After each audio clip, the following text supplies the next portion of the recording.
Welcome to Kiss and Chapters, where every story begins with a spark and ends with a swoon.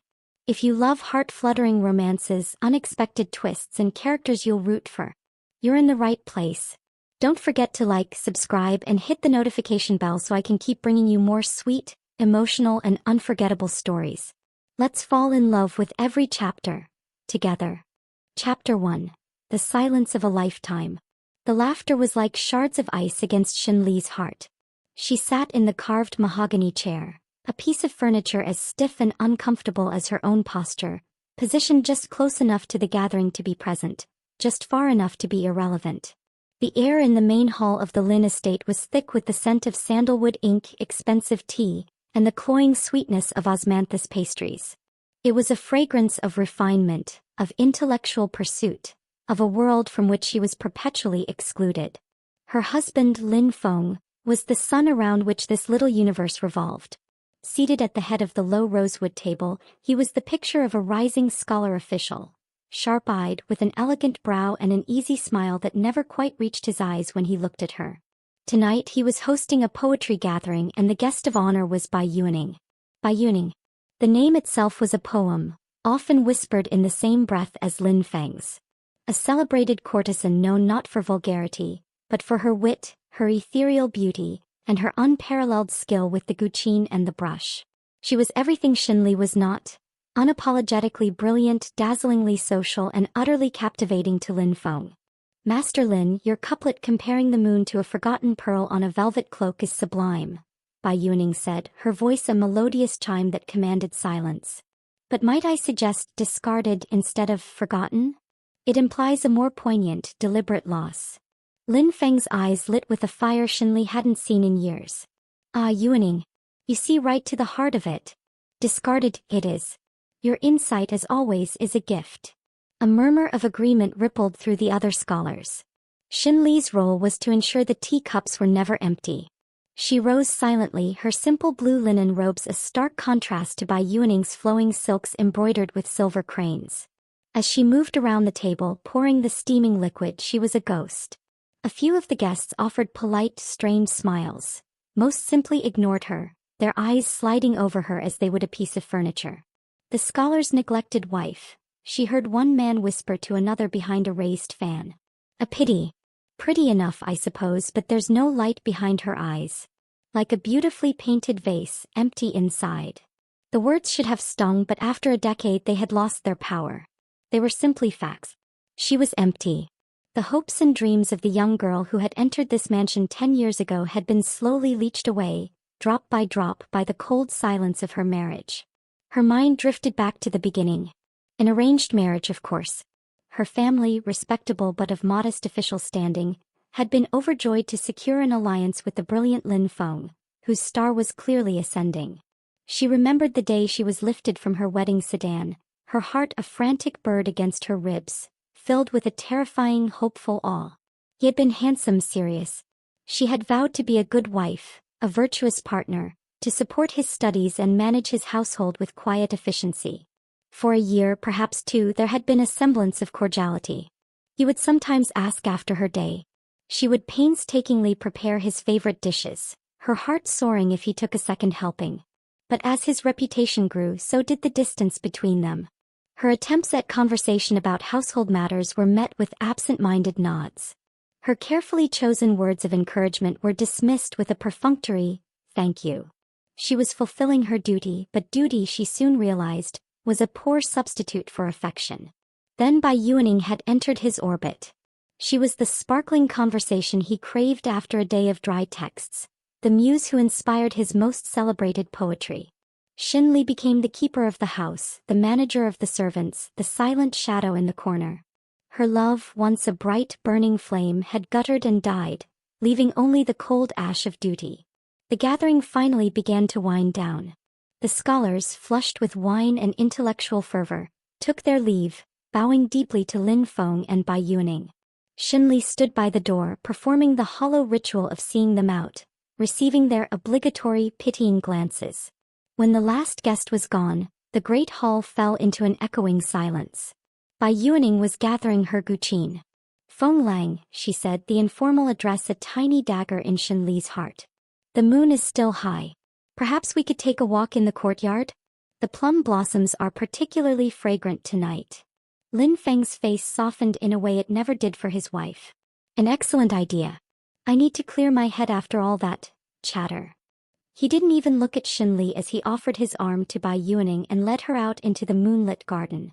Shen Li was left alone in the vast, silent hall. The servants had discreetly vanished. The only sounds were the settling of the house and the distant faint echo of Bai Yuaning's laughter. She began to mechanically tidy the table, her movements robotic. As she reached for Lin Feng's discarded wine cup, she heard voices from the adjoining study. The window was open to the courtyard, and Lin Feng and his closest friend and confidant, Scholar Zhang, had paused there. Truly a remarkable woman, Scholar Zhang was saying. Her understanding of the classics is unparalleled for one of her background. Yuaning is a rare talent, Lin Feng agreed, his voice warm with pride. She has a mind that matches her beauty. It is a shame, Zhang sighed theatrically. A man of your standing, Feng, should have a true companion by his side. Perhaps it is time to formalize the situation. Make her a concubine. It would silence the gossips. Shen Li froze, her hand hovering over the wine cup. This was it. The moment she had dreaded for years. Lin Feng was silent for a long moment. Then he spoke, and his words were not angry or defensive, but thoughtful, as if discussing the acquisition of a new painting. A concubine, he mused. No. Yuaning is a lotus flower not to be placed among common reeds. She deserves to be a true wife, to be the one who shares my intellectual pursuits, my public life. To relegate her to the inner chambers would be an insult to her spirit. Shen Li's breath caught in her throat. True wife. The words were a death sentence. But, Shen Li, Scholar Zhang prompted gently. Lin Feng's tone shifted, becoming cool, dismissive. Shen Li? She is like a piece of well-crafted but dead wood. Dutiful, yes. Uncomplaining. But there is no spark of life in her, no fire. Her family's favor to mine has been repaid with a roof over her head and the title of first wife. That is more than enough. She has her place. It just isn't by my side. The world seemed to tilt on its axis. Shen Li's knees threatened to buckle. Deadwood. A roof over her head. That was the sum total of her existence in his eyes. All her years of silent endurance, of biting back tears, of pretending not to see the glances, of keeping the household perfect so he would have no distractions, it all meant nothing. It was not just that he didn't love her. He didn't even see her as a person capable of feeling the profound neglect he showered upon her. She heard their footsteps recede into the garden, their conversation turning back to poetry. Slowly, mechanically, Shen Li finished clearing the table. She walked through the silent, opulent corridors of the mansion she was supposed to call home. It felt like a beautifully decorated tomb. She reached her bedchamber, large, impeccably clean and utterly barren of any personal touch. It was a room for a guest, not a wife. She stood before her bronze mirror. The woman who stared back was pale, her eyes hollowed by years of unshed tears. At 28 she looked a decade older. The youthful bloom was gone, leaving behind a face etched with a quiet sorrow. There were no lines of laughter, only the faint ghost of a frown between her brows. This was the face of the scholar's neglected wife. This was the face of a woman who had ceased to live. A profound weariness settled deep into her bones, heavier than any physical fatigue. It was the exhaustion of a soul that had been fighting a losing battle for a lifetime. The hope that had flickered for 10 years finally went out. There was no anger, no raging against the injustice. There was only a vast, desolate silence. She lay down on the cold, silken sheets, not bothering to change her clothes. She stared at the intricate patterns on the bed canopy, patterns she had traced with her eyes countless nights while waiting for a husband who never came. The numbness was a blessing. It meant she could no longer feel the pain. She closed her eyes, and her final thought was not a prayer, not a curse, but a simple, desperate wish. A wish for the silence to become eternal. A wish for it all to just end. Darkness embraced her. Then a sensation. Not of nothingness but of warmth. The weight of a soft quilt. The smell of fresh lotus blossoms, not stale sandalwood. Shen Li's eyes fluttered open. She was lying in a bed, but it was not her cold, vast marriage bed. The morning sun streamed through a familiar window, illuminating a smaller, cozier room. The carved camphorwood chest at the foot of the bed, the pale green silk curtains. This was her old bedchamber. From the early days of her marriage. A young maid, her face round and cheerful, bustled in with a basin of water. "Good morning, young madam. The master has already left for the academy. He said not to disturb your rest." Shen Li stared, her mind reeling. The maid was Xiao Yu, a girl who had married a merchant's son and left the Lin household 5 years ago. "Young madam?" She pushed herself up, her body feeling strangely light, unburdened. She stumbled to the dressing table and looked into the polished bronze mirror. The face that stared back was her own, but a decade younger. The skin was smooth, the eyes, though wide with shock and confusion, were bright without the haunting shadows of neglect. She was 21 again. The memories of the cold hall, of Lin Feng's devastating words, of her lonely death, they were not a dream. They were as real as the youthful face in the mirror. They were a lifetime of pain etched into her soul. A tremor ran through her, a seismic shift from despair to disbelief, and then to a dawning, terrifying, exhilarating understanding. She had been given a second chance. The silence of a lifetime had been broken by a miracle. And Shen Li knew with a certainty that shook her to her core, that she would never be silent again. Chapter 2. A Second Chance at Dawn. The world held its breath. Or perhaps it was Shen Li who had forgotten to breathe. The reflection in the bronze mirror was a ghost, not of the woman she had become, but of the girl she had been. The girl with hope still lingering in the corners of her eyes, not yet extinguished by a decade of neglect. Xiao Yu chattered on, oblivious to the cataclysm occurring within her mistress. "And cook prepared your favorite red bean porridge. Shall I bring a bowl? The master said you seemed tired last night." The master. Lin Feng. The words, once a source of a nervous, yearning flutter, now landed like stones in the pit of Shen Li's stomach.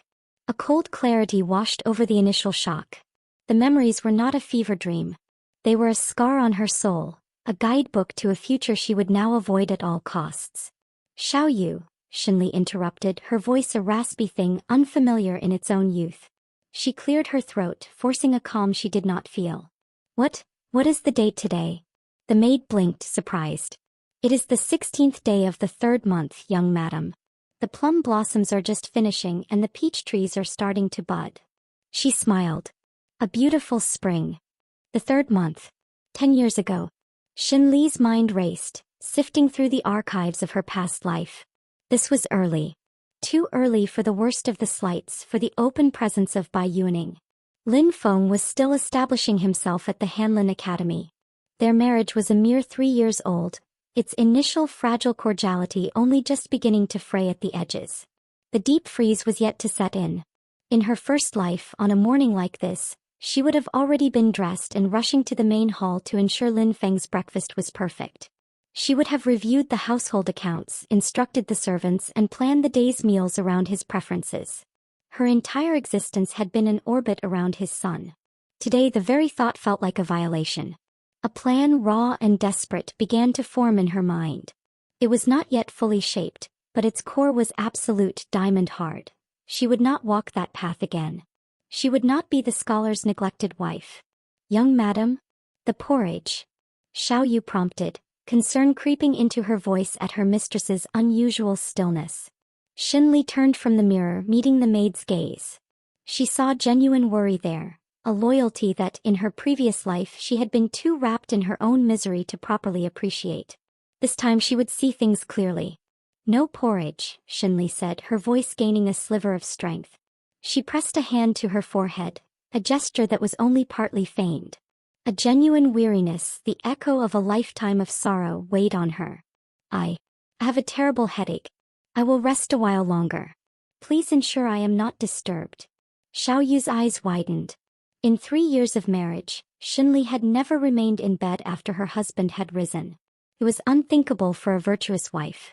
"But, young madam, the household, the accounts." "The accounts can wait," Shen Li said, a strange thrill running through her at the rebellion of the words. "The household will not fall apart in a single morning. Peace, Xiao Yu.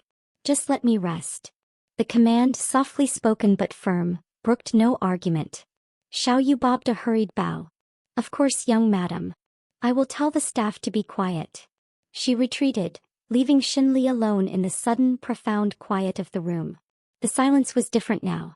It was not the oppressive, lonely silence of her final years, but a pregnant, potent silence. It was hers to fill. She walked to the window and pushed the latticework open.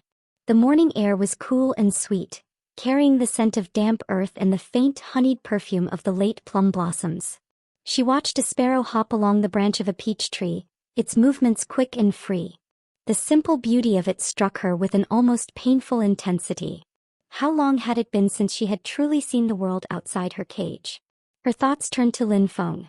The Lin Feng of now. He would be at his study in the academy, his mind filled with treaties and poetry, not a thought spared for the wife he had left behind. In these early days his neglect was not yet cruel. It was simply absent. He was polite, distant, a man sharing a house with a stranger to whom he was legally bound. The bitter contempt, the comparison to dead wood, was a poison that would drip into their marriage slowly over years. But she had already drunk that poison. She knew its taste. A wave of detachment, cold and clean, washed over her. The love she had felt for him, the girlish infatuation, the wifely devotion, was gone. It had died in that cold hall, murdered by his casual dismissal. What remained was not hatred. Hatred would still be a connection, a tether. This was something else, a profound, unbridgeable distance. He was no longer her husband. He was an obstacle on the path to her freedom. The word echoed in her mind. Freedom. What did it mean for a woman like her? A divorced woman was a social pariah, a disgrace to her family. The path would be steeped in scandal and hardship.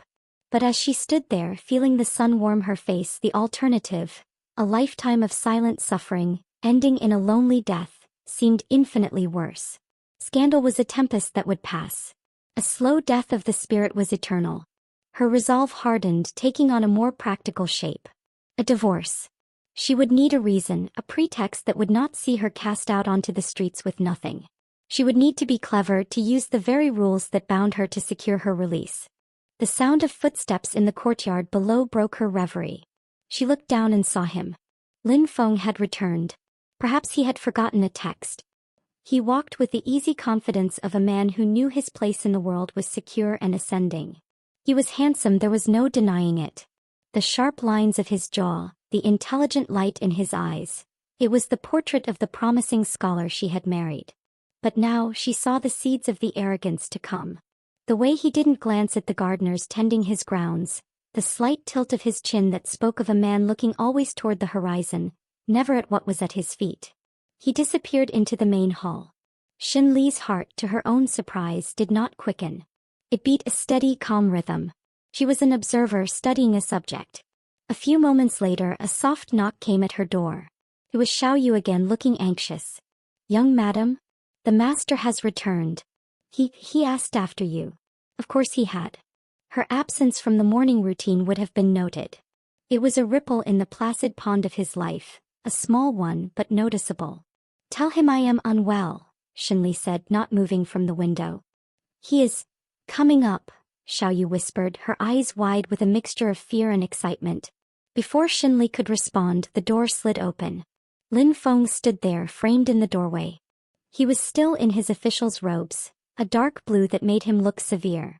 "Shen Li?" he said, his tone one of mild inquiry, not concern. "Xiao Yu says you are unwell." This was the moment. The first test.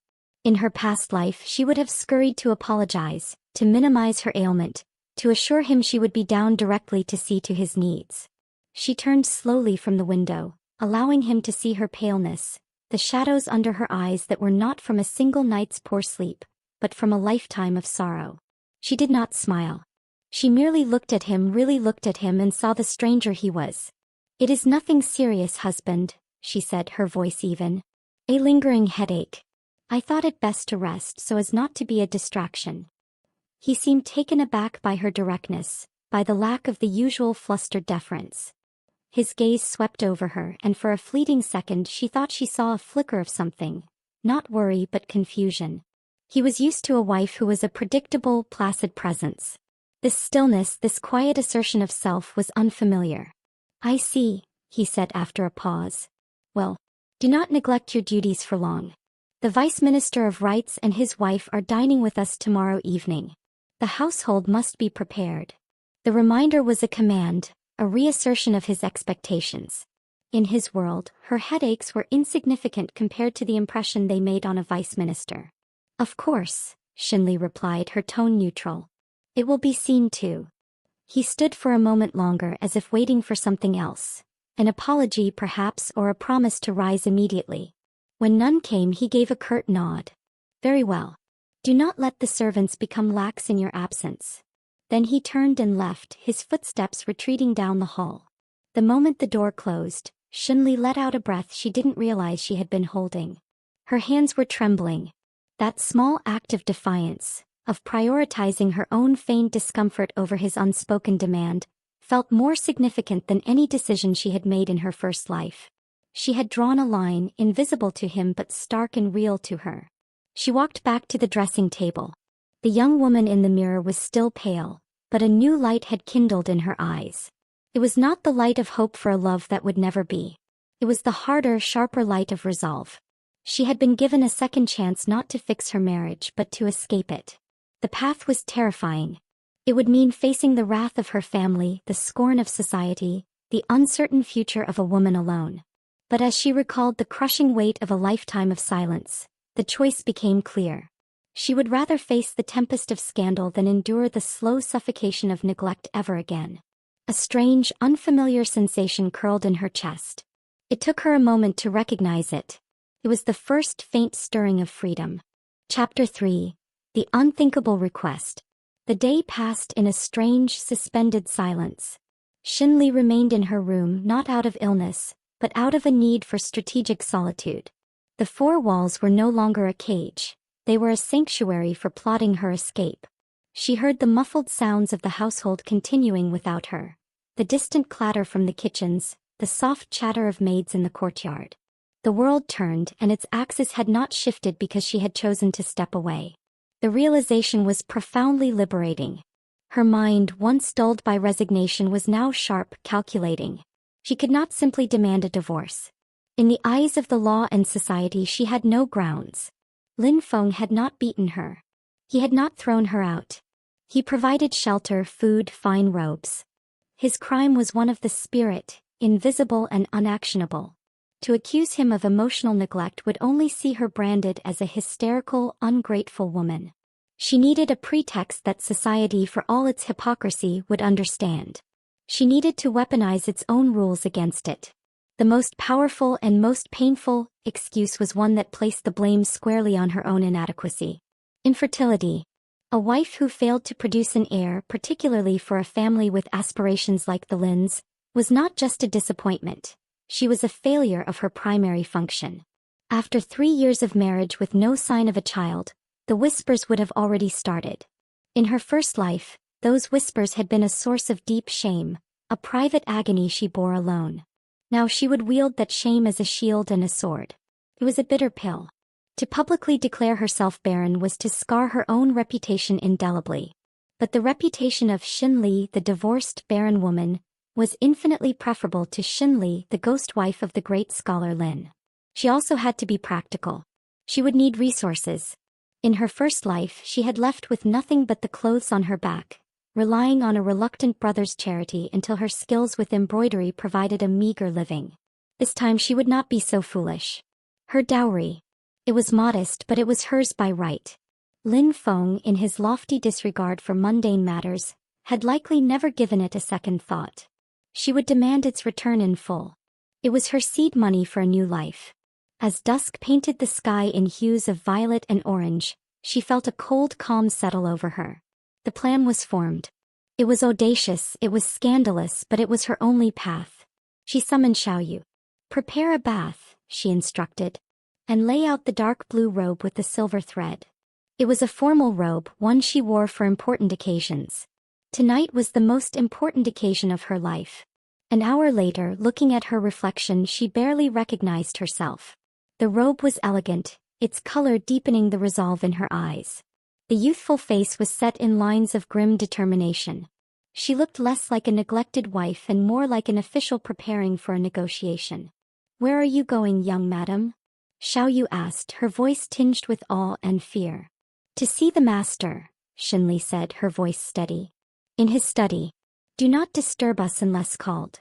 The walk to Lin Feng's study was a journey through a museum of her past life. She passed the courtyard where she used to wait for glimpses of him, the corridor where she had overheard the servants gossiping about Bai Yuning. Each familiar sight now felt alien, a stage set for a play in which she would no longer perform. The door to his study was ajar. She could see him inside, bent over a scroll, his brow furrowed in concentration. The room was a testament to his intellect, floor-to-ceiling bookshelves, precious inkstones, scrolls piled high on a large desk.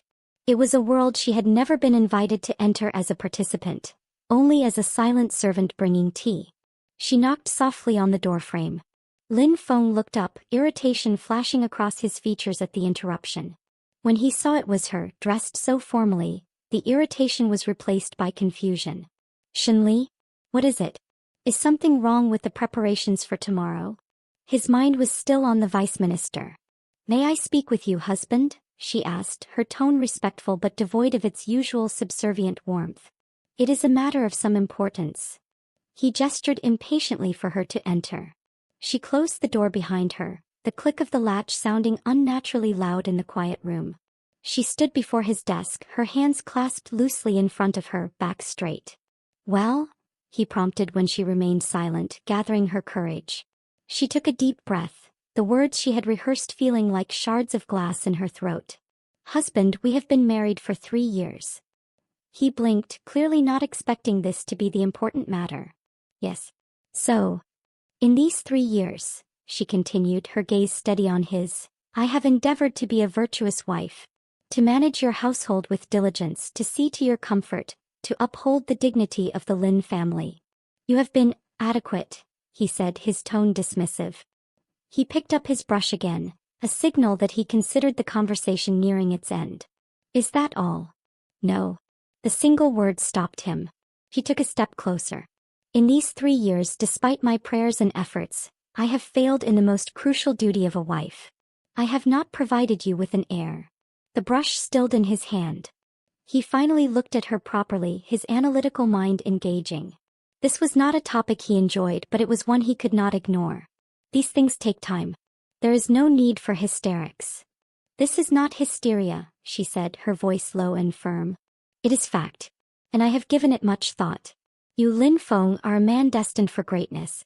Your scholarship, your career. They demand a legacy. A son to carry on your name and your work. He was listening now, his eyes narrowed slightly. Where was this going? My presence, she said, the final devastating words leaving her lips.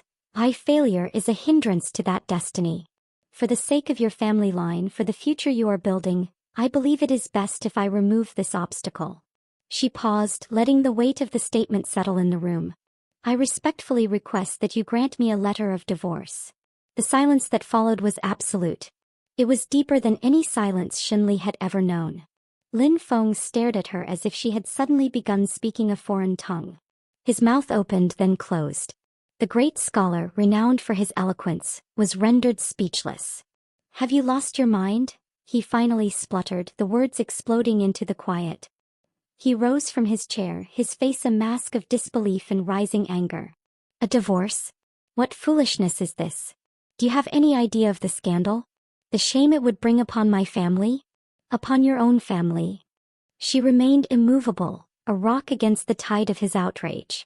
I am aware of the consequences, but I believe the greater shame would be for a scholar of your stature to be left without an heir because his wife is barren.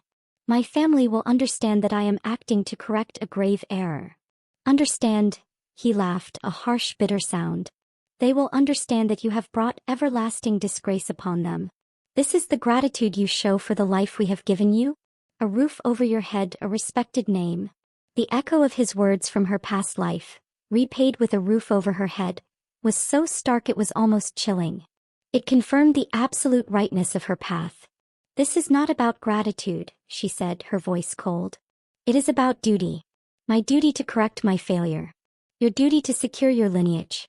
By granting me a divorce, you free yourself to take a wife who can give you what I cannot. It is the logical, honorable course. Honorable? he roared, slamming a hand on the desk. You speak of honor while proposing the most dishonorable action a wife can take. This is not your decision to make. I will not be made a laughingstock because of your feminine whims. This is no whim, she countered, the first flicker of heat entering her voice. It is a decision born of 3 years of reflection. My mind has never been clearer. The scandal will be temporary. Your future and my peace cannot wait. He stared at her, his chest heaving. He was looking at her, truly seeing her for the first time in years, and what he saw terrified him. It was not the face of a hysterical woman. It was the calm, resolute face of a person who had already made up their mind. The woman standing before him was not the placid, obedient wife he ignored. She was a stranger, and her indifference was a challenge to his authority that was more profound than any argument. You are unwell, he declared, turning away from her and waving a dismissive hand. This is the rambling of your illness. Go back to your room. We will not speak of this again. And be ready to host the vice minister tomorrow. I will expect you to be your usual self. It was a command, a reassertion of control. He sat down and picked up his brush, pointedly focusing on the scroll, dismissing her from his presence and from the conversation. Shen Li did not move. She stood there for a long moment, watching the man who had been her husband. The love was gone. The fear was fading. All that remained was a crystal-clear objective. She had thrown a stone into the stagnant pond of their marriage. The ripples had begun. He could try to ignore them, but he could not stop them. Without another word, she turned and left the study, closing the door softly behind her. The sound was not one of defeat but of a declaration of war. Her request had been refused. But the battle had just begun. Chapter 4. The Whispers of Scandal. The silence that followed Shen Li's departure from the study was more potent than Lin Feng's outburst. It seeped under the door, filling the corridors of the Lin estate with a new, unspoken tension. The household, which usually moved with the predictable rhythm of a well-rehearsed play, now seemed to hold its breath, waiting for the next inevitable act. For Shen Li, the refusal was not a setback but a confirmation. She had not expected him to agree immediately. A man of his pride would never concede so easily to a wife's demand, no matter how logically framed. His anger was a defensive wall, and she had merely tested its strength.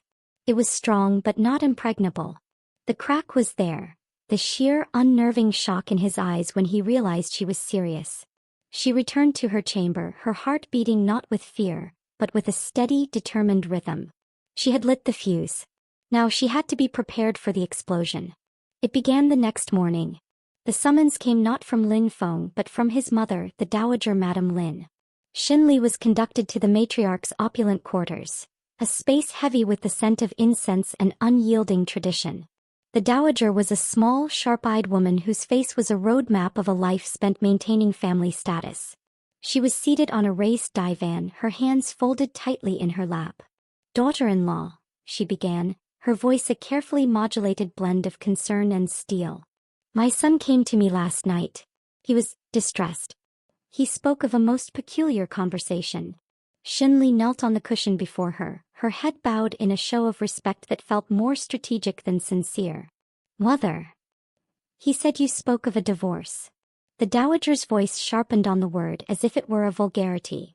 "Tell me this is a misunderstanding. Tell me the fever that kept you abed has addled your thoughts."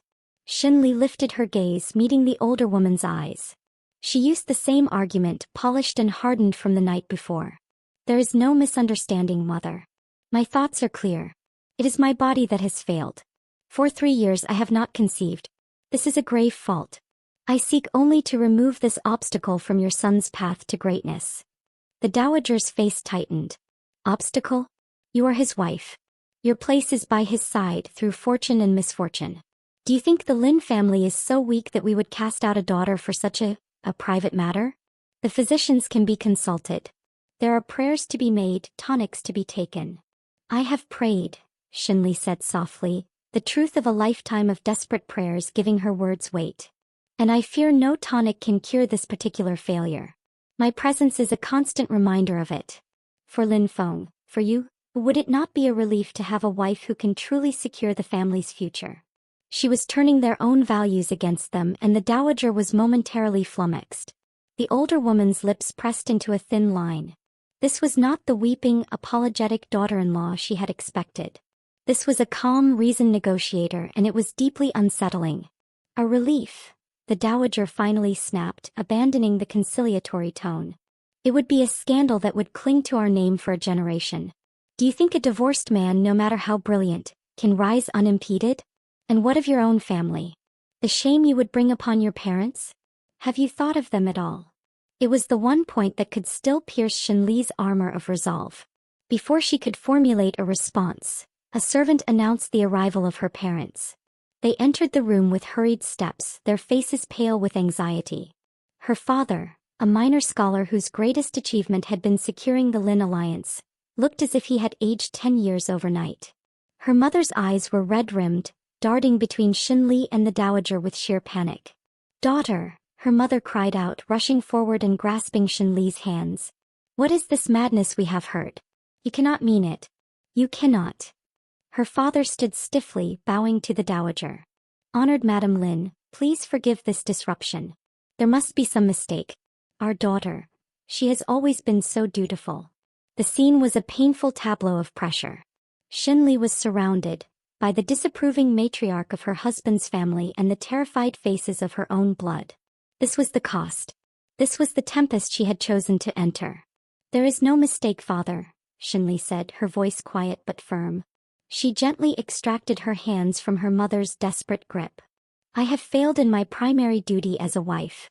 I am seeking to rectify that failure." "By destroying yourself? By destroying us," her father hissed, his fear turning to anger. "Do you know what people will say? That we raised a daughter so incapable she was cast out by her own husband. Our standing, your brother's prospects, all of it ashes because of your selfishness." The word struck home. Selfishness. For a woman raised on a diet of sacrifice and duty, it was a venomous accusation. But the memory of her lonely death gave her strength. Was it selfish to want to breathe? Was it selfish to refuse a slow, silent execution? "Is it not more selfish to demand I stay?" she countered, her voice trembling slightly despite her efforts to control it. "To live a life of quiet despair, just to preserve a facade of harmony for your standing?" Her mother burst into fresh tears. "Despair? What despair? You live in a fine house you want for nothing. Is that despair? This is just a mood. A woman's melancholy. It will pass." Shen Li looked at her mother, truly seeing the chasm between them. Her mother could not comprehend a despair that was not rooted in poverty or violence. The despair of the soul was an invisible, unacknowledged luxury. The meeting ended in a stalemate. Her parents left, threatening and pleading by turns. The dowager Madame Lin dismissed Shen Li with a frosty warning to consider her actions carefully. Returning to her wing of the estate, Shen Li felt weary but unbroken. The onslaught had been brutal, but she had held her ground. Meanwhile, Lin Feng found the atmosphere of his own home increasingly strange. He had expected Shen Li to be cowed after his mother's lecture and her parents' visit. He expected tears, recantations, a return to the placid normalcy he demanded. Instead, an unsettling quiet surrounded her. She resumed her duties regarding the vice minister's dinner, but it was with a detached efficiency. The household ran smoothly, but her presence in it was different. She was no longer trying to earn his approval with hopeful glances or anxious attention to detail. She was simply managing. He found himself noticing her absence more than her presence. The tea she served was the correct temperature, but she no longer asked if it was to his liking. The accounts were perfectly kept, but she no longer presented them to him for approval. It was as if the engine of the house was still running, but the heart of it had stopped. One afternoon, a few days after the confrontation, a letter arrived for him. The elegant script on the envelope was unmistakably by Yuaning's. A flicker of pleasure warmed him, an escape from the domestic strangeness. He opened it, expecting verses or witty observations. The letter was subtly different. After the usual pleasantries, it read, "I hear whispers, Feng Lang, of a disturbance in your tranquil home. I hope it is nothing serious. A household should be a sanctuary for a great mind like yours, not a source of turmoil. My thoughts are with you." The message was couched in concern, but Lin Feng was not a fool. It was a probe. The scandalous whispers had already reached beyond his walls. Bai Yuaning was staking a claim, positioning herself as the understanding confidant in contrast to the troublesome wife. The pleasure he'd felt curdled into irritation. His private affairs were becoming public gossip. He crumpled the letter in his hand. This was all Shen Li's fault. Her unreasonable demand was causing ripples he could not control. He stormed out of his study, intending to confront her, to demand she put an end to this foolishness. He found her in the library, not arranging his books as she usually did, but standing by a window reading a volume of geography, a subject he knew held no interest for her. She looked up as he entered, her expression not fearful or defensive but calmly inquiring. The words died in his throat. The accusation he wanted to hurl, "See what you have caused," seemed petty and weak in the face of her serene detachment. She was not the hysterical woman he had painted her to be. She was a calm, deep pool, and his anger was a stone that sank without a trace. He turned on his heel and left without speaking. That night, lying in his bed, the silence of the estate felt accusing. The virtuous, dutiful wife he had taken for granted had become a sphinx, and her riddle threatened to unravel the ordered world he had built. For the first time, a sliver of doubt, cold and sharp, pricked at his certainty. What if she was serious? And what would his world look like if she were gone? He dismissed the thought immediately. It was unthinkable. She would yield. He had to. But in the dark, the whisper of the unthinkable had found a voice. Chapter 5. The Price of Freedom. The stalemate stretched into a week, then two. The Lin estate became a house of ghosts, where unspoken words hung heavier than spoken ones.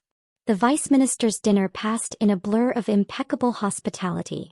Shen Li had played her part flawlessly, a serene and graceful hostess, her smile a perfect unbreachable mask. Lin Feng had watched her throughout the evening, a knot of confusion tightening in his chest.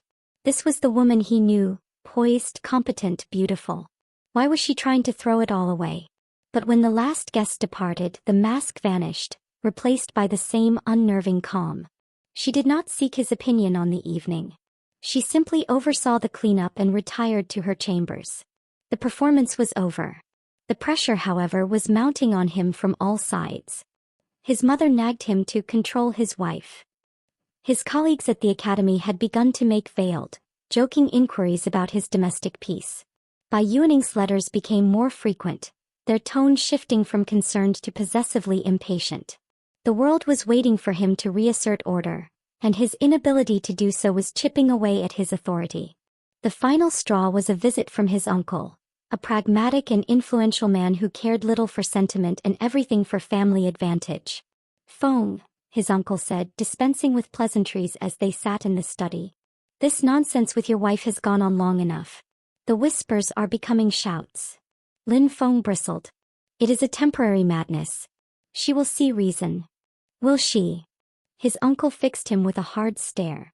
"I have made inquiries. She is not spreading hysterics. She is calm, resolute.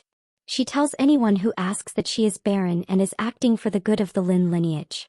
It is a brilliant, damnable strategy. She is making you look like the unreasonable one for refusing a sacrifice she is willingly making." Lin Feng felt a cold shock.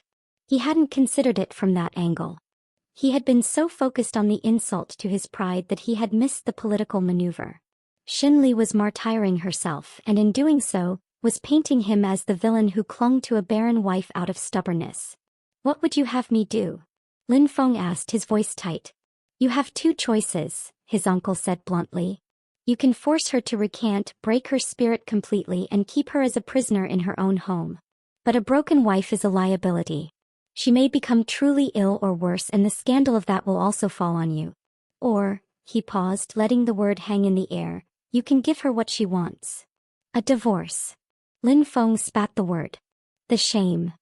"Will be managed," his uncle interrupted. "It will be a 9-day wonder. You are Lin Feng. Your star is rising. In a year no one will remember the details, only that you are now free to make a more advantageous match. A match that can produce an heir." He leaned forward.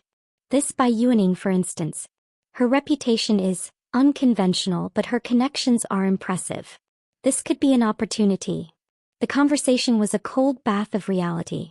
His uncle was not concerned with Lin Feng's heart or his pride. He was concerned with the family's trajectory. And from that ruthless perspective, Shen Li's request was not a catastrophe. It was a strategic recalibration. That night, Lin Feng sent a servant to summon Shen Li to his study. The summons was formal, cold. It was not a request from a husband to a wife, but a command from the master of the house to a subordinate. When she entered, she was once again the picture of calm composure. She had expected this. "Sit," he said, not looking up from his desk. He waited until she was seated before he finally met her gaze. The confusion and anger in his eyes had been replaced by a weary, calculating resolve. "This farce has gone on long enough," he began. "You have caused significant disruption to this household and to my peace." Shen Li said nothing. She merely waited. "If you are so determined to pursue this self-destructive path," he continued, his voice dripping with contempt, "then I will not waste further energy stopping you. We will discuss the terms of the divorce." This was the moment. The door to her cage was creaking open. She kept her expression neutral. "I am listening." "Naturally, you will leave with nothing," he stated, a flicker of his old arrogance returning. "The Lin family's generosity ends the moment you step outside this gate." This was the expected opening gambit. Shen Li had prepared for it. "The Lin family's generosity is noted," she replied, her tone even. "However, I did not come to this marriage with nothing. I will be taking my dowry with me when I leave." Lin Feng blinked, genuinely surprised. A divorced woman was typically cast out with little more than the clothes on her back. To demand the return of a dowry was audacious. "Your dowry? It has been absorbed into the household these past 3 years. It is gone." "The dowry was recorded in a contract signed by you and my father," Shen Li said, her voice gaining a steely edge. "The items, the land, the silver. It is all documented. I do not ask for a single tael more than what is rightfully mine. But I will not accept a single tael less." He stared at her, this woman who had somehow become a shrewd negotiator. He had underestimated her completely. The dead wood had a core of iron. The demand was legally sound, and to refuse it would make him look not only cruel but petty and dishonest. "And what will you do with it?" he asked, a sarcastic bite in his voice. "Live in solitude until your funds run out and you are forced to beg your family for shelter?" "What I do with my property is no longer your concern," she said simply. "That is the point of a divorce. Our lives become separate. I want a clean break. My dowry, in full, and a legally binding document stating that the Lin family has no further claim on me, and I have no further claim on the Lin family. No ongoing support. No connection." The finality of her words struck him with a force he hadn't anticipated. No connection. She wasn't just leaving his house. She was erasing herself from his life entirely. The permanence of it sent a strange, cold pang through him. It was one thing to have an invisible wife in the next room. It was another to have no wife at all. He had expected tears, bargaining, perhaps a last-minute change of heart. He was met with the cool, dispassionate logic of a business transaction. "Very well," he said through gritted teeth. He would not give her the satisfaction of seeing him argue. "You shall have your dowry. And your freedom. I will have the papers drawn up. You will sign them tomorrow and be gone from this house by sundown." Shen Li inclined her head. "Thank you, husband." The word, spoken for what she knew would be the last time, felt alien on her tongue. The next day the documents were prepared. The scene in the study was funereal. A magistrate's clerk was present as a witness. The dowry contract was produced, and Shen Li, with a hand that did not tremble, verified every item. She had spent the morning secretly reviewing the original documents she had kept locked away, a habit born of quiet diligence that now served her liberation. Then came the letter of divorce. The words were cold and formal, citing incompatibility of temper as the official reason, a polite fiction that spared them both the humiliation of the truth. Lin Feng signed his name with a furious flourish. He pushed the document and the brush toward her. This was the moment of no return. For a woman, signing such a paper was like signing her own social death warrant. Shen Li picked up the brush. She remembered the long, lonely hours she had spent in her first life, secretly practicing her characters, hoping to impress a man who never looked her way. Now she would use that skill to set herself free. She signed her name, Shen Li. The characters were neat, balanced, and filled with a quiet dignity. As the ink dried on the paper, she felt a weight she had carried for a lifetime lift from her shoulders. She stood up. It is done. Lin Feng looked at her, and for a fleeting second the anger faded, replaced by a bewildered loss. He was losing something, but he could not yet name what it was. Shen Li did not wait for his dismissal. She turned and walked out of the study, out of the main hall, and into the courtyard where a simple carriage, containing her personal belongings and the chests holding her dowry, waited. She did not look back at the grand mansion that had been her gilded cage. She stepped into the carriage, the door closed behind her, and as it began to move she took a deep, shuddering breath. It was the first breath of free air she had tasted in 10 years. Chapter 6. A Humble Beginning. The clatter of the carriage wheels on the cobblestones was a drumbeat marking her escape. Shen Li sat inside, her back straight, her hands folded in her lap, not daring to look out the window until the grand gates of the Lin estate were far behind. When she finally parted the curtain, the world looked different. The colors seemed brighter, the sounds sharper. It was not a better world. It was still the same city with its same smells and struggles, but it was a world where she was now a free agent, however precarious her position. Her destination was a modest house in the western quarter of the city, an area populated by merchants, artisans and minor officials, a world away from the rarefied air of the scholars' district.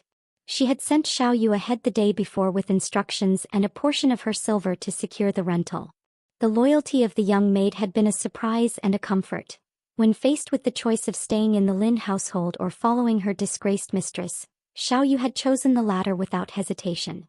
The carriage stopped before a narrow 2-story building with a plain wooden door and a single window facing the street. It was made of weathered gray brick, humble but solid. As Shen Li stepped down, the weight of her decision felt suddenly, overwhelmingly physical. This was not a visit. This was home. Xiao Yu was waiting, her face a mixture of anxiety and excitement. Young mad, she caught herself flustered. My lady. It is prepared. It is small. It is sufficient, Shen Li said and meant it. The interior was dark and smelled of dust and old wood. The main room served as a sitting area and kitchen, with a steep staircase leading to 2 small bedrooms above. It was barren, containing only a rough-hewn table, 2 stools and a cold hearth. It could have fit inside the Lin family's main hall a dozen times over. For a moment the ghost of her old life threatened to overwhelm her. The silence here was not the oppressive silence of neglect, but the empty silence of a space yet to be lived in. It was daunting. Then she squared her shoulders. This was not a demotion. It was a foundation. First we open the windows, she declared, her voice firm in the quiet. We need light and air. That first day was a whirlwind of unaccustomed labor.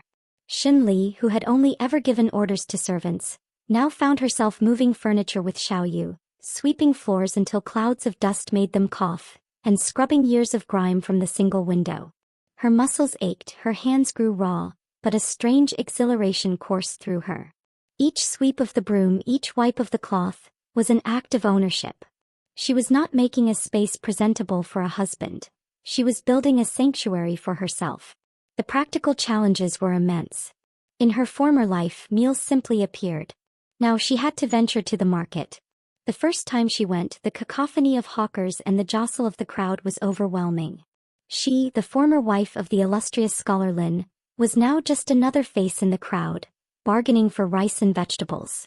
She made mistakes, paying too much for wilted greens, but she learned. The feeling of handing over her own silver, earned from the sale of a small hairpin, for a bag of rice was more satisfying than any lavish meal at the Lin table. A few days after their arrival there was a knock at the door. Xiao Yu answered it cautiously to find a stout, middle-aged woman with a kind, weather-beaten face and shrewd eyes. She carried a basket of fresh buns. New neighbors, the woman said, her voice warm and direct. I'm Wei. I run the silk shop 2 doors down. Thought you might need a bit of welcome. Shen Li came to the door, wiping her hands on her simple apron. She braced for the usual look of pity or curiosity that her status as a divorced woman would invite. Madame Wei's eyes scanned her face, then the sparse room behind her. There was no pity, only a practical assessment. Setting up on your own? Good for you. It's not easy.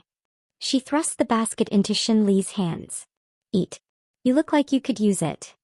That simple act of kindness, devoid of judgment, nearly brought tears to Shen Li's eyes. It was the first human connection she had made outside the context of her failed marriage. Over the following week, a tentative friendship blossomed. Madame Wei was a widow who had inherited her husband's silk business and run it with a firm hand for a decade. She was sharp, independent, and respected in the local community. She asked no prying questions about Shen Li's past, seeming to understand that some stories were best left unspoken. "You have clever hands," Madame Wei remarked one afternoon, watching Shen Li mend a tear in a robe with stitches so fine they were nearly invisible. "It is nothing," Shen Li demurred. "A basic skill." "Basic skill." Madame Wei snorted. "That's artistry. Most women's stitches are clumsy things. Yours are like painting with thread." The praise so casually given struck a chord. In the Lin household, her embroidery had been just another wifely duty, unnoticed and unappreciated. Meanwhile, in the quiet of his now impeccably managed but soulless mansion, Lin Feng found the silence deafening. He had expected a sense of relief. Instead, he was confronted by an army of small irritations.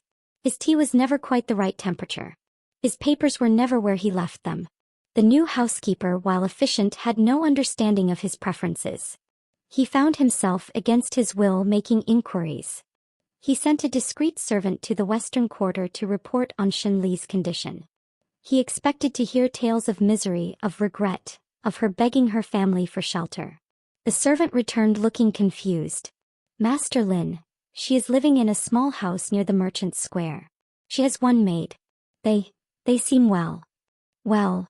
Lin Feng echoed, disbelieving. "Yes, master. They were seen buying groceries at the market. And she was speaking with Madame Wei, the silk merchant. They were laughing." Laughing? The word was a slap. How could she be laughing? She was a divorced woman living in near poverty. She should be shrouded in shame, weeping in a dark room. Her contentment was an affront, a personal insult. It implied that the life he had given her was so worthless that this crude existence was preferable. He dismissed the servant, a sour taste in his mouth. This was not how the story was supposed to go. Her punishment was supposed to be her freedom. But she was not acting punished. She was acting free. And that, to Lin Feng's growing consternation, was the most baffling and irritating outcome of all. Chapter 7. The Seed of an Enterprise. The rhythm of Shen Li's new life began to etch itself into her bones. The mornings were no longer for lying in a silent bed, dreading the day, but for rising with the sun to the sound of sparrows and the distant calls of street vendors. The ache in her muscles from scrubbing floors and hauling water was an honest pain, a testament to her own labor, and it gradually faded, replaced by a newfound strength. Her friendship with Madame Wei became the cornerstone of her existence in the Western Quarter. The silk merchant was a fountain of practical wisdom, teaching Shen Li how to judge the freshness of fish, where to find the best price for lamp oil, and how to firmly but politely haggle with stubborn shopkeepers. In return, Shen Li offered a quiet companionship that the busy widow seemed to cherish. One afternoon, Shen Li was in her small sitting room, a chest of her personal belongings open before her. She was sorting through the remnants of her old life, deciding what to keep, what to sell. There were hairpins of silver and jade, too fine for her current station, which would be converted into practical silver. There were silk robes, which she set aside to be cut down and remade into simpler, more serviceable garments. At the bottom of the chest, wrapped in a piece of soft, undyed cloth, she found a portfolio of aged papers. She unfolded them, and a faint, familiar scent of sandalwood and memories rose into the air. They were her embroidery patterns. Her breath caught. She had forgotten about them. In the first flush of her marriage, hoping to find some common ground with her scholarly husband, she had tried to elevate needlework from a mere chore to an art. She had sketched designs inspired by nature. A spray of bamboo bending in the wind, a pair of magpies perched on a flowering plum branch, a carp leaping from swirling water. She had poured a young woman's hopeful artistry into them. But when she had timidly shown one to Lin Feng, he had glanced at it and said, "Very nice. A suitable pastime for a lady," before returning to his scrolls. The dismissal had been so complete, so gentle, that she had never shown him another. The patterns had been packed away, and with them that spark of creativity. Now she spread them on the rough-hewn table. The lines were bold and graceful, the compositions balanced yet dynamic. They were good. They were more than good. What are these? Madame Wei's voice came from the doorway. She had stopped by with a pot of stew. Shen Li looked up, a strange shyness overcoming her. They are nothing. Just some old drawings from before. Madame Wei came over and peered down. She was silent for a long moment, her merchant's eyes, accustomed to assessing quality, scanning the papers. She picked up the drawing of the leaping carp, her fingers tracing the fluid lines. Nothing, she finally said, her voice hushed with disbelief. Shen Li, these are exquisite. The movement, the life in them. I have never seen patterns like this. They are not the stiff, traditional symbols everyone uses. They feel alive. The praise, so genuine and unexpected, sent a warmth through Shen Li that had nothing to do with the stove. You are too kind. I am never kind when it comes to business, Madame Wei retorted, her tone turning serious. She looked from the drawings to Shen Li's face. You have a gift. A rare one. This, she tapped the paper, this is not a suitable pastime.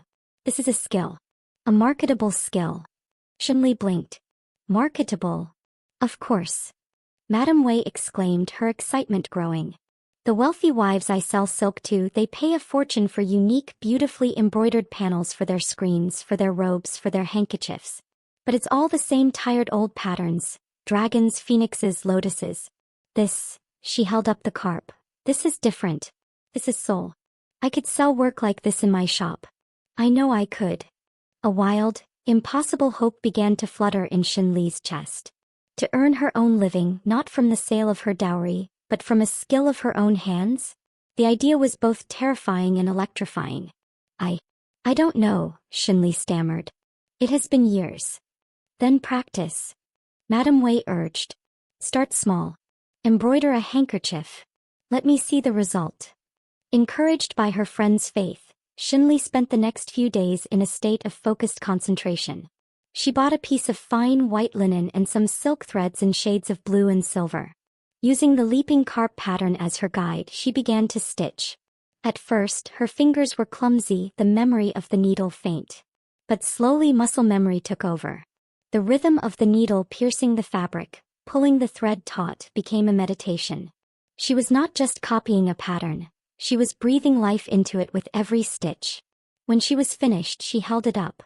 The carp seemed to shimmer, its scales catching the light, its body arched in a powerful, graceful curve against stylized waves. It was more beautiful than she had even imagined. She brought it to Madame Wei.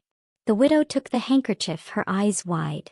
She ran her fingers over the embroidery, feeling the precise, even stitches. By all the gods, she whispered. She looked at Shen Li with something like awe. This is not craft. This is art. Without another word, she took 5 taels of silver from her strongbox and pressed them into Shen Li's hand. Shen Li stared at the silver. It was more than she would have gotten for 2 of her jade hairpins. This is too much. It is the price I will get for it from Lady Wang, who appreciates fine things and has more money than sense, Madame Wei said with a shrewd smile. And it is a fair price for the work. This is your first commission. There will be more. The weight of the silver in her palm was unlike any feeling Shen Li had ever known. It was not a gift. It was not an allowance. It was payment. For something she had created. The pride that swelled in her chest was so fierce it brought tears to her eyes. Meanwhile, across the city, Lin Feng was attending a gathering at the tea house frequented by scholars and officials. The conversation turned, as it often did, to art and collecting. A high-ranking official, Minister Zhao, was boasting about a new acquisition, a finely embroidered screen. The workmanship is extraordinary, Zhao said. Not the usual clichés. It has a wild, natural elegance. My wife purchased it from a new artisan, someone discreet who works through Madame Wei's silk shop. A mysterious talent, they say. Another scholar nodded. I've heard of this. My sister has a handkerchief with the design of a magpie on a plum branch. The bird looks as if it might fly right off the cloth. The artist is known only by a pseudonym, the Silent Embroiderer. A curious name. Lin Feng listened with half an ear, preoccupied. The description of the art, its uniqueness and vitality, nagged at a distant corner of his memory. It reminded him of something a long time ago, a pattern left forgotten on a desk. He shook his head, dismissing the thought. It was absurd. The world was full of talented artisans. Why would his mind conjure a connection to a past he was trying to forget? He took a sip of his tea, but it tasted bitter. The success of this unknown embroiderer was just another reminder of a world moving on without him. A world where a divorced woman could apparently not only survive but thrive. The thought was a persistent, irritating itch he could not scratch. Back in her humble home, Shen Li looked at the 4 taels of silver she had left after purchasing more thread and fabric. She felt a smile touch her lips, a real, unforced smile. She was no longer just surviving. She was building. The seed of an enterprise had been planted. And for the first time Shen Li dared to believe it might grow into a forest. Chapter 8. A Name of Her Own. The whisper of silk through linen became the soundtrack of Shen Li's new life. Under Madame Wei's shrewd guidance, the silent embroiderer was no longer just a pseudonym, it was a burgeoning brand. Shen Li's small sitting room was transformed into a workshop. Bolts of fine fabric, a rainbow of silk threads, and frames of various sizes leaned against the walls. The air hummed with quiet industry. She worked with a focused intensity she had never known before. Each commission was not a chore but a challenge. A merchant's wife wanted a panel for a folding screen depicting the 4 seasons. A retired general commissioned a robe with a soaring eagle, symbolizing a spirit unbroken by age. Shen Li poured herself into each piece, her needle translating not just images, but emotions, resilience, hope, freedom. The silver she earned was no longer a novelty but a foundation. She paid her rent on time, bought quality food, and even hired a local boy to help Xiaoyu with the heavier chores. The most profound change, however, was internal. The hollowed-out woman who had left the Lin estate was filling up with a sense of purpose. Her shoulders, once perpetually slumped in deference, were now straight. Her eyes, once downcast, met the world with a calm, direct gaze. It was Madame Wei who brought the news that would change everything. She burst into the workshop one afternoon, her face flushed with excitement, clutching an official-looking proclamation. "Shen Li, look at this." Shen Li set down her needle. "What is it?" "The Imperial Household Department." Madame Wei said, breathless. "They are holding a grand competition. The Empress's birthday approaches, and they seek a truly exceptional piece of embroidery for a new ceremonial robe. It's open to all artisans in the capital." Shen Li's heart skipped a beat. The Imperial Palace. It was a world so remote, so unimaginably grand, it might as well have been the moon. A competition? Madame Wei, be serious. We are a small operation. They will want masters from the great guilds. And what are you if not a master? Madame Wei retorted, planting her hands on her hips. Your work is better than any stiff traditional nonsense those guilds produce. This is your chance. Your name, your pseudonym, could be known throughout the empire. The risk was terrifying. To enter was to invite scrutiny on a scale she could not comprehend. Failure would be public. But the alternative, to forever wonder, what if? That was a quieter, more insidious failure. What would I even embroider? Shen Li murmured, her mind already racing. Something that speaks of the Empress, Madame Wei urged. Not just dragons and phoenixes. Something with meaning. That night, Shen Li sat by her small window, looking out at the star-dusted sky. She thought of the Empress, the most powerful woman in the empire, yet still bound by 1,000 conventions. She thought of her own journey from gilded cage to humble freedom. And an idea began to form, clear and powerful. She would not embroider a mythical beast. She would embroider a crane. Not the static, symbolic crane of longevity often seen on imperial robes. Her crane would be in motion. A single elegant white crane, its wings spread wide, caught in the moment of taking flight from a mist-shrouded mountain peak. Below, a single perfect peach blossom would bloom on a gnarled branch, symbolizing both immortality and the beauty of a solitary struggle. The message was one of serene independence, of a spirit rising above its circumstances. A tribute, she hoped, that the Empress herself might understand. For weeks she worked as if possessed. She used the finest white silk satin as her canvas. The crane's feathers were rendered in 1,000 tiny stitches of iridescent white and silver thread, each one catching the light. The mist was suggested by wisps of the finest gray silk, and the mountain peak was a subtle interplay of dark threads, strong and unyielding. It was the most ambitious work of her life. When it was finished, even Xiao Yu gasped. The crane seemed to glow with an inner light, its expression serene yet determined. It was a masterpiece. Under the pseudonym, The Silent Embroiderer, the piece was submitted. Then the waiting began. Shen Li tried to put it from her mind, focusing on smaller commissions, but the anxiety was a constant hum beneath her skin. Weeks later, a contingent of imperial guards, their armor gleaming, marched into the western quarter.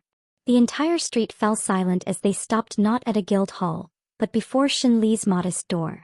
The lead guard held a scroll with an imperial seal. "We seek the artisan known as the Silent Embroiderer," he announced, his voice echoing in the stunned quiet. Trembling, Shen Li stepped forward. "I am she." The guard bowed, a gesture of profound respect that sent a fresh wave of shock through the onlookers. "By order of the Imperial Household Department, you are summoned to the palace. Your work has been chosen by Her Majesty the Empress herself. You are to be honored at a ceremony 3 days hence." The news spread through the city like wildfire. The mysterious silent embroiderer was not a master from a great guild, but a woman living in the western quarter. The scandal of her identity was immediately unearthed. She was Shen Li, the divorced wife of scholar Lin Feng.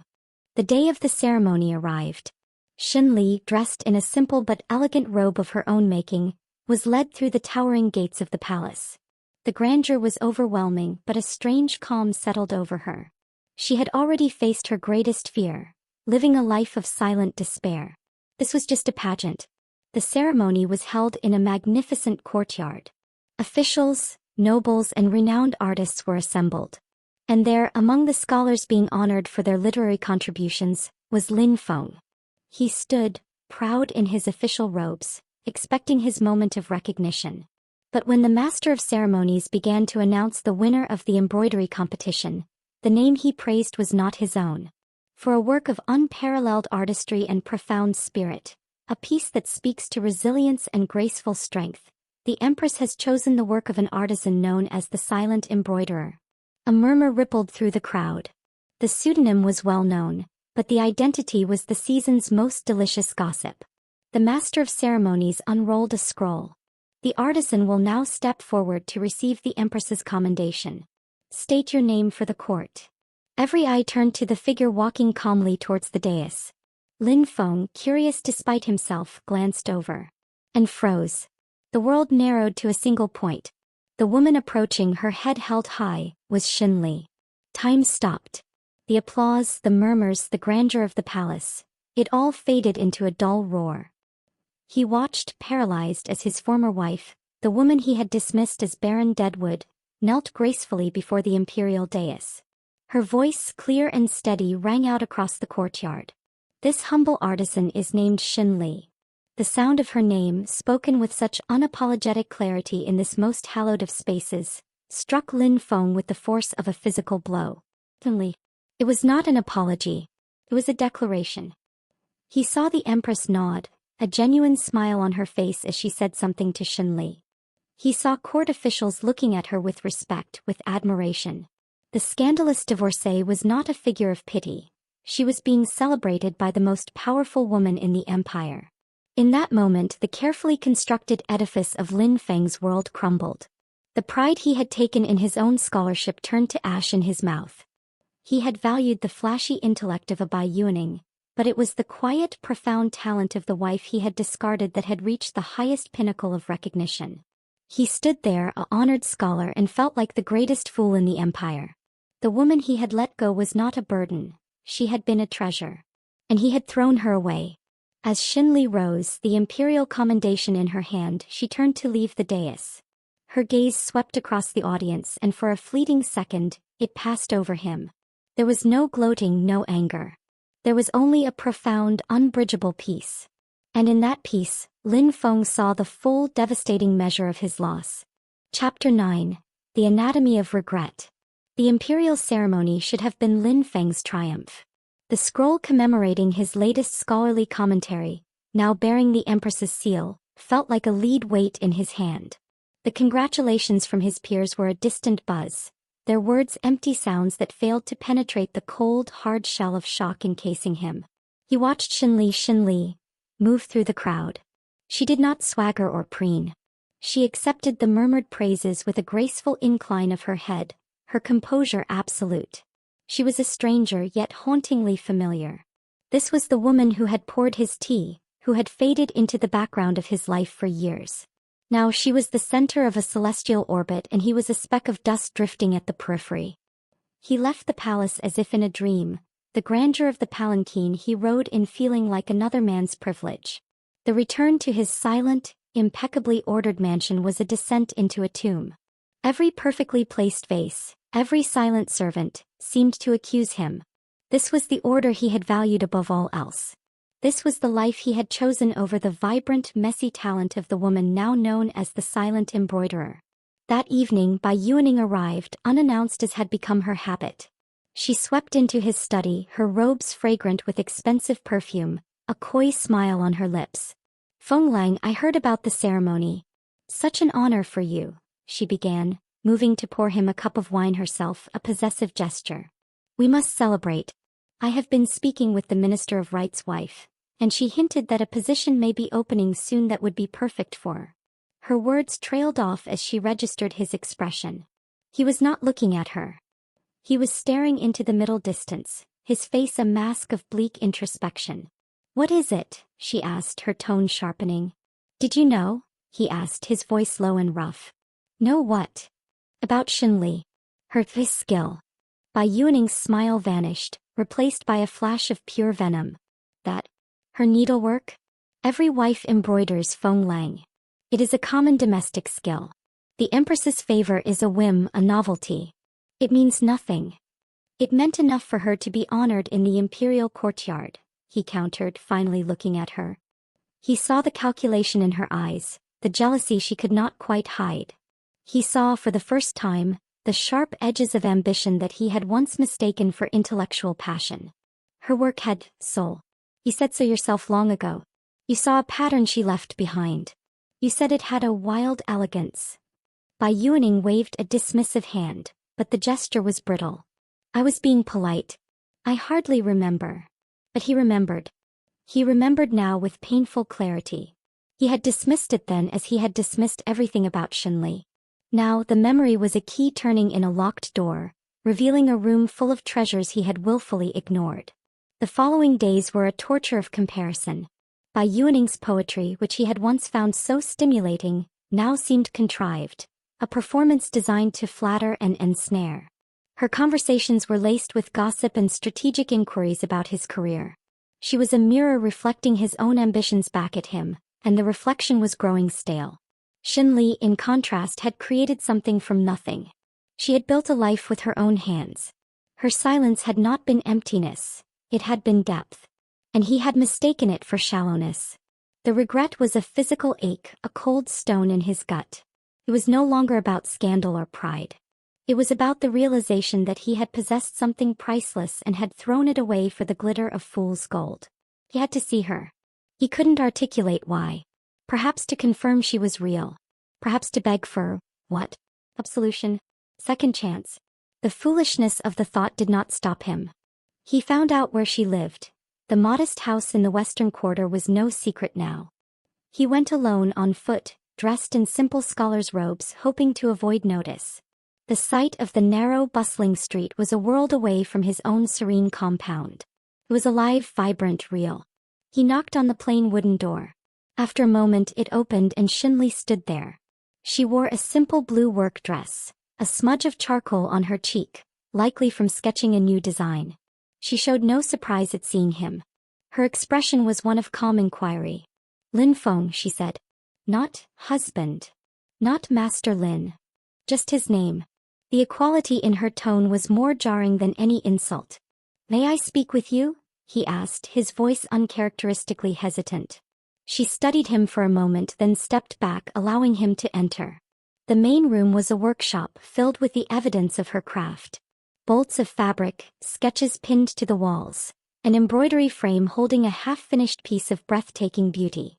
It was chaotic, creative, and utterly alien to him. It was a home, not just a house. He stood awkwardly, unsure of where to begin. The speeches he had rehearsed, about misunderstanding, about the pressures of his career, seemed hollow and pathetic in this space. I saw you at the palace, he finally blurted out. Your work. It was remarkable. Thank you, she replied, her tone polite but distant. I never knew, he continued, the words tumbling out. I never knew you had such a gift. A faint, sad smile touched her lips. You never asked. The simple statement landed like a hammer blow. It was the truth, distilled to its most devastating essence. He had never asked. He had never looked. He had been so consumed with his own brilliance that he had been blind to the quiet light beside him. Shen Li, he said, his voice thick with an emotion he could not name. What I said, what I did. I see now the magnitude of my error. You were never what I called you. You were. He gestured helplessly at the room at her. You are this. She watched him struggle, her gaze clear and unwavering. There was no satisfaction in her eyes, only a profound, weary understanding. Lin Feng, she said, her voice soft but firm, cutting through his stumbling apology. You did not lose me. You let me go. He stared at her, the truth of it freezing the blood in his veins. And in doing so, she continued, you gave me the greatest gift possible, myself. I do not regret a single moment of my life since I walked away from your house. Please, she added, and in her voice, he heard a finality that was more absolute than any slammed door. Do not regret your decision now. It was the correct one for both of us. There was no anger, no reproach. Only pity. She pitied him for his regret, for his inability to see what had been in front of him. It was the most humiliating moment of his life. He had nothing left to say. Every word, every plea, died before it reached his lips. She had not only moved on, she had transcended the very world he still inhabited. He bowed a stiff, formal gesture and turned to leave. As he stepped back out into the bustling street, the sounds of life felt like a mockery. He had gone to her house hoping for a thread to reconnect to his past. Instead, she had taken a knife and cleanly severed the last fragile tie. He walked away, a man honored by the Empress, and felt like the poorest, most hollowed-out soul in the entire capital. The anatomy of his regret was now complete. A perfect, exquisite understanding of everything he had destroyed, and the certain knowledge that it was gone forever. Chapter 10. A garden of her own design.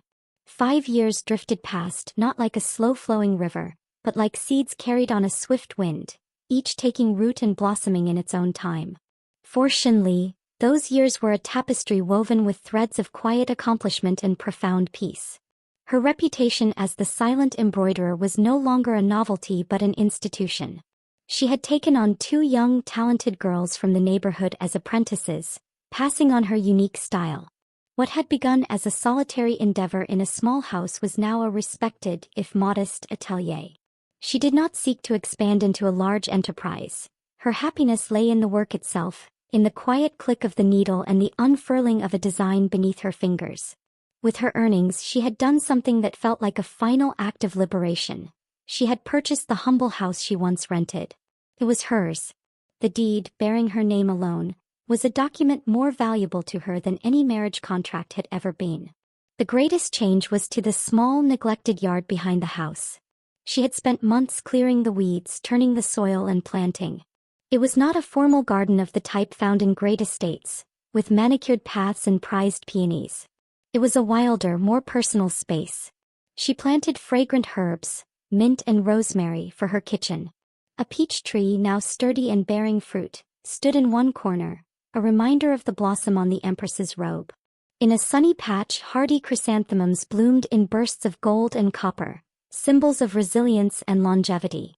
This was her garden, a reflection of her spirit, untamed, practical, and beautiful on its own terms. One afternoon, she was in her garden, checking the progress of the peaches, when a voice called from the gate. A sight more welcoming than the Hanlin Academy's archives, I'll wager. She turned, a genuine smile lighting her face. Standing there was Scholar Jia, a man she had met a year prior when he commissioned a book cover embroidered with a design of intertwined roots and branches, symboling deep knowledge. He was a few years her senior, a historian with a quiet demeanor and eyes that held a gentle humor. Unlike the scholars of Lin Feng's circle, he was not interested in flashy displays of wit. Their conversations had begun about art and history and had slowly, naturally, deepened into a warm and respectful friendship. The archives have their charms, I'm sure, Shen Li replied, brushing soil from her hands. But they don't offer ripe peaches.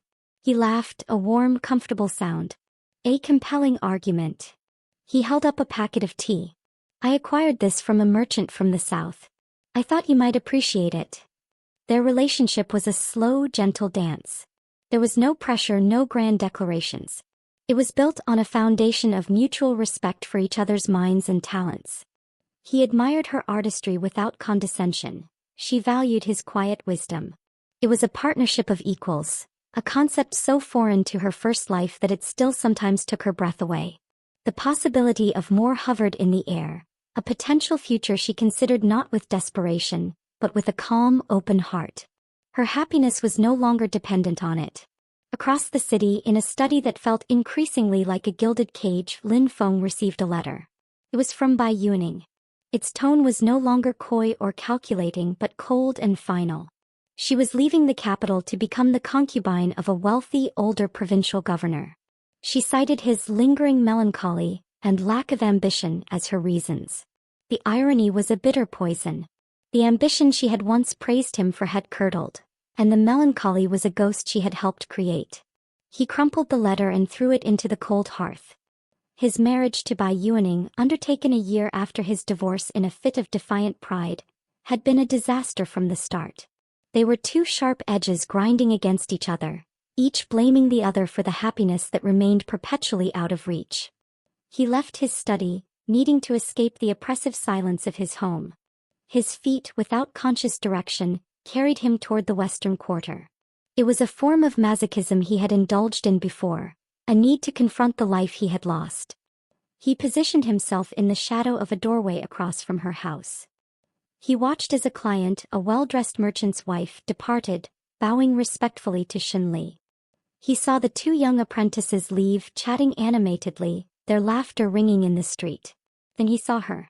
She emerged from her gate with a basket, not with the furtive haste of a disgraced woman, but with the purposeful air of someone entirely at home in their world. She was speaking with a neighbor, a smile easy on her face. The years had been kind to her. The hollowed-out look was gone, replaced by a serene vitality. She had not just aged, she had flourished. And then he saw the man. Scholar Jia approached, and the way Shen Li's face lit up at the sight of him was a pain more acute than any Bai Yuning could inflict. It was not a look of desperate need but of warm, quiet joy. The man said something and Shen Li laughed, the sound carrying across the street to where Lin Feng stood, a ghost at the feast of her life. He watched as they turned and walked together down the street, their conversation easy, their silhouettes merging into the vibrant life of the quarter. They were not a scandal. They were a picture of contentment. A profound emptiness opened up inside him, so vast and dark it threatened to swallow him whole. He had achieved everything he had ever wanted.